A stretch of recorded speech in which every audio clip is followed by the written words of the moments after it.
races. There were times when we thought that he might be able to go, wasn't quite able to do it. It's going to take a big ask to try and open up a gap, as it is. You'd expect to see the top ring the championship battling out all the way through until the end of this race. The Indonesian spectators may well be hoping for a little bit more fighting in the field, because they've got a couple of their riders in that secondary group. You can see it in the background of the shot, and they all come through together. Finn out in 4th position, all the way down to Sharil in 10th place, covered by just a second. So very little excuse between. I should emphasise that Sharil I'm talking about down in 10th position, not to be confused with Daniel Sharil, who's that man at the back of this trail at the head of the field. Actually, really confusing enough in the ATC, but front of the field, not too confusing for Asada. He's doing exactly what he did in yesterday's race. Keep himself at the front of the group and let everyone else try and attack you. We saw yesterday's races, he had no problem taking big looks over his shoulder, just understanding who was in the group, what he had to do. When he needed to get head down, he got his head down. And Mie in the early stages was able to fight his way through down the inside at one stage.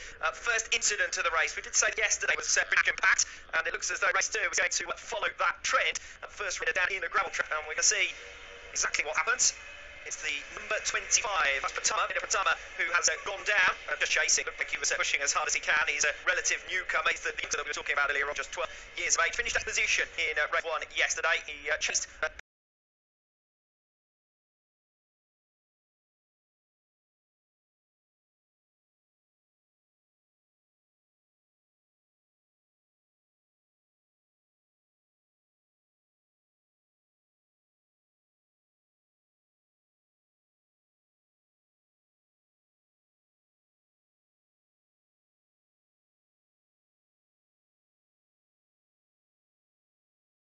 We've seen that Carter Thompson managed to get into the top 5 in this lap, but Herson got through, and him again. That's one rider running off. It could be Adama, that's one down there in the number 3 machine. That's a big incident up the back of the shot, and Adama running straight on in towards the gravel trap. And that is a real shame for Fadila Adama, number 3, and that's going to be a 5th retirement out of 6 races in this 2021 camp. I said on the grid that he'd been a little bit action and prone at times, and so it's proven in this race too. Yeah, look at this incident at turn 10, and then this incident at turn 13.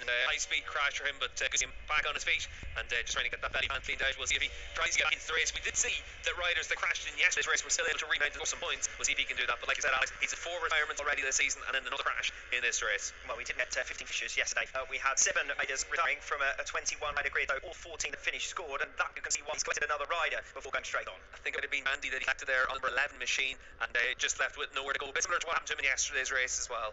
8 of 12 then, and Sharil has left me